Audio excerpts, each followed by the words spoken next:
Voici la lecture de la Bible.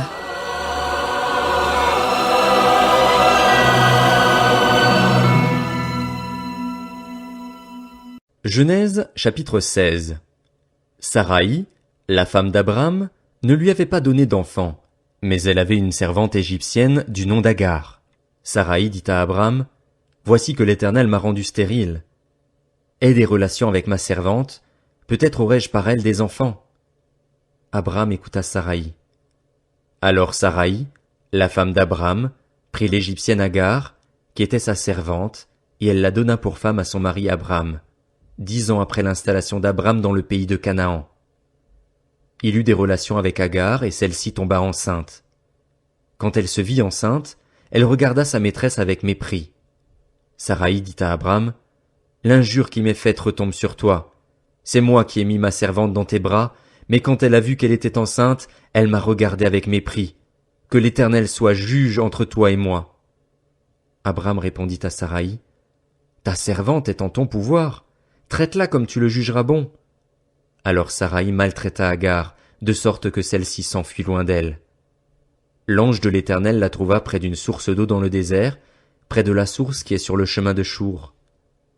Il dit, « Agar, servante de Saraï, d'où viens-tu et où vas-tu » Elle répondit, « Je m'enfuis loin de Saraï, ma maîtresse. » L'ange de l'Éternel lui dit, « Retourne vers ta maîtresse et humilie-toi sous son pouvoir. » Puis l'ange de l'Éternel lui affirma, « Je multiplierai ta descendance, elle sera si nombreuse qu'on ne pourra pas la compter. » L'ange de l'Éternel lui dit, « Te voici enceinte, tu mettras au monde un fils à qui tu donneras le nom d'Ismaël, car l'Éternel t'a entendu dans ton malheur.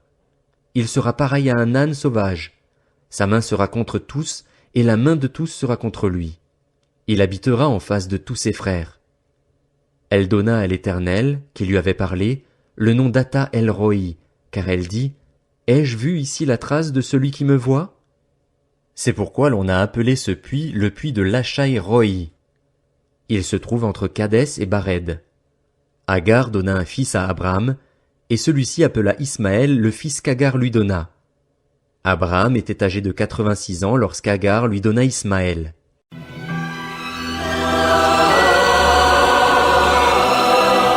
C'était la lecture de la Bible.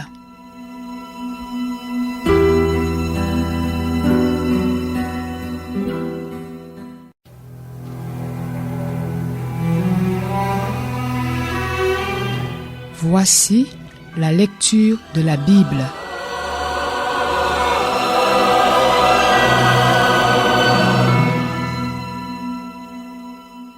Genèse chapitre 17. Lorsqu'Abram fut âgé de 99 ans, l'Éternel apparut à Abram et lui dit, « Je suis le Dieu Tout-Puissant. Marche devant moi et sois intègre. J'établirai mon alliance entre moi et toi, et je te multiplierai considérablement. » Abram tomba le visage contre terre, et Dieu lui dit, « Voici quelle est mon alliance avec toi. Tu deviendras le père d'un grand nombre de nations. On ne t'appellera plus Abram, mais ton nom sera Abraham, car je te rends père d'un grand nombre de nations.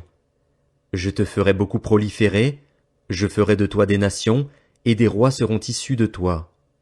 J'établirai mon alliance entre moi et toi, ainsi que tes descendants après toi, au fil des générations. Ce sera une alliance perpétuelle en vertu de laquelle je serai ton Dieu et celui de ta descendance après toi. Je te donnerai, à toi et à tes descendants après toi, le pays où tu séjournes en étranger, tout le pays de Canaan. Il sera leur propriété pour toujours, et je serai leur Dieu. » Dieu dit à Abraham, « Quant à toi, tu garderas mon alliance, toi et tes descendants après toi au fil des générations. Voici quelle est mon alliance, celle que vous garderez entre moi et vous, ainsi que ta descendance après toi. Tout garçon parmi vous sera circoncis. Vous vous circoncirez, et ce sera un signe d'alliance entre moi et vous. À l'âge de 8 jours, tout garçon parmi vous sera circoncis, et ce à chacune de vos générations, qu'il soit né chez toi ou qu'il ait été acheté à un étranger en dehors de ta descendance. On devra circoncire celui qui est né chez toi et celui que tu as acheté. Mon alliance sera inscrite dans votre chair comme une alliance perpétuelle. Un homme incirconcis qui n'aura pas été circoncis dans son corps sera exclu de son peuple, il aura violé mon alliance. Dieu dit à Abraham, « Quant à ta femme Saraï, tu ne l'appelleras plus Saraï, car son nom est Sarah. Je la bénirai et je te donnerai même un fils à travers elle. Je la bénirai et elle donnera naissance à des nations, des rois seront issus d'elle. » Abraham tomba le visage contre terre, il rit et dit dans son cœur, « Un fils pourrait-il naître à un homme de 100 ans? Et Sarah, âgée de 90 ans, pourrait-elle mettre un enfant au monde? » Abraham dit alors à Dieu, « Si seulement Ismaël pouvait vivre devant toi. » Dieu dit, « C'est certain, ta femme Sarah te donnera un fils et tu l'appelleras Isaac. J'établirai mon alliance avec lui comme une alliance perpétuelle pour sa descendance après lui. En ce qui concerne Ismaël, je t'ai exaucé. Je le bénirai, je le ferai proliférer et je le multiplierai considérablement. Il aura pour fils 12 princes et je ferai de lui une grande nation. Cependant, mon alliance, je l'établirai avec Isaac, le fils que Sarah te donnera à cette époque-ci de l'année prochaine. » Lorsqu'il eut fini de lui parler, Dieu s'éleva au-dessus d'Abraham. Abraham prit son fils Ismaël, ainsi que tous ceux qui étaient nés chez lui et tous ceux qu'il avait achetés, tous les hommes parmi les membres de son foyer, et il les circoncit le jour même, conformément à l'ordre que Dieu lui avait donné. Abraham était âgé de 99 ans lorsqu'il fut circoncis. Quant à son fils Ismaël, il était âgé de 13 ans lorsqu'il fut circoncis. Le jour même, Abraham fut circoncis, ainsi que son fils Ismaël, et tous les membres de son foyer, qu'ils soient nés chez lui ou aient été achetés à des étrangers, furent circoncis avec lui.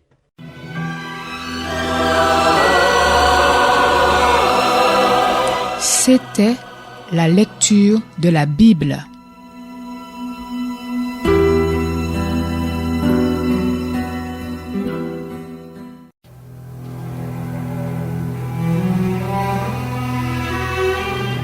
Voici la lecture de la Bible.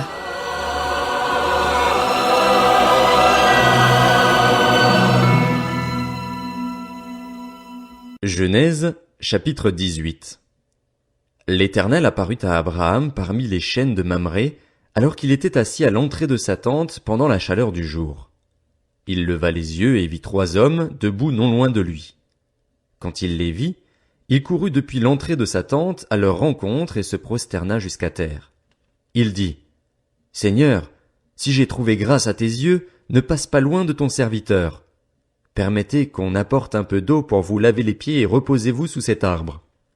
J'irai prendre un morceau de pain pour vous restaurer, puis vous continuerez votre route, car c'est pour cela que vous passez près de votre serviteur. » Ils répondirent, « Fais comme tu l'as dit. » Abraham s'empressa d'aller trouver Sarah dans la tente et dit, « Prends vite 22 litres de fleur de farine, pétris-la et fais des gâteaux. » Abraham courut à son troupeau, prit un veau tendre et bon et le donna à un serviteur qui se dépêcha de le préparer.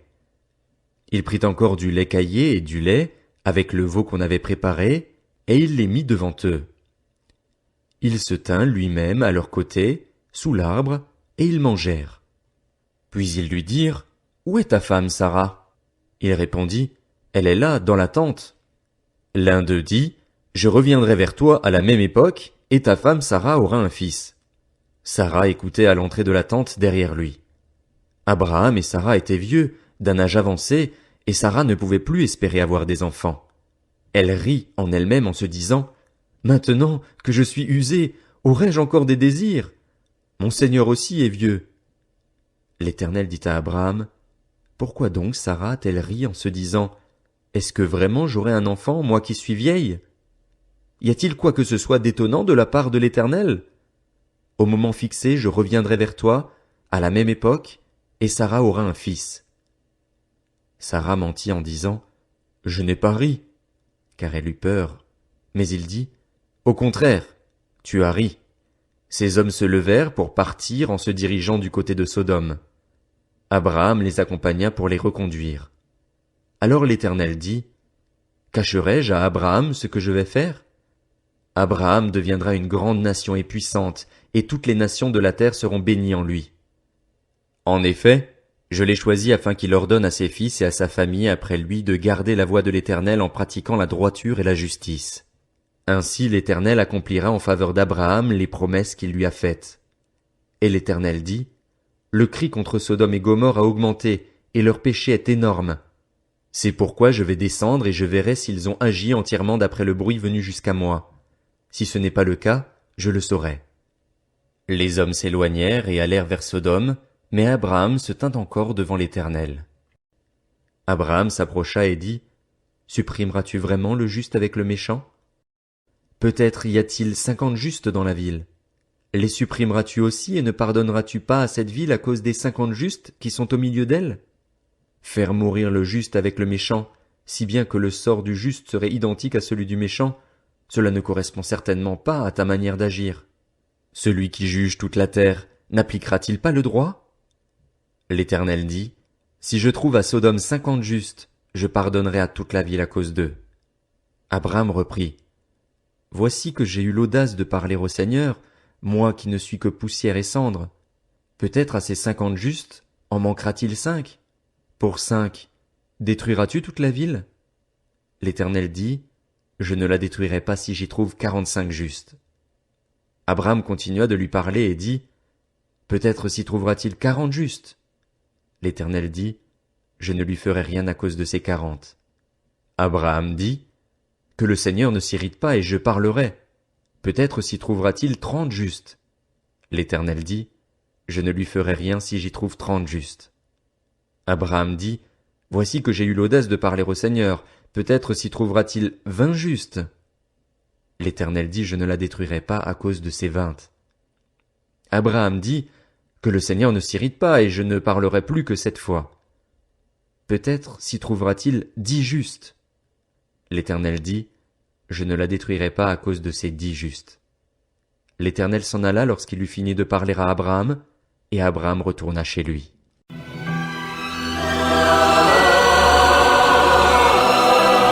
C'était la lecture de la Bible.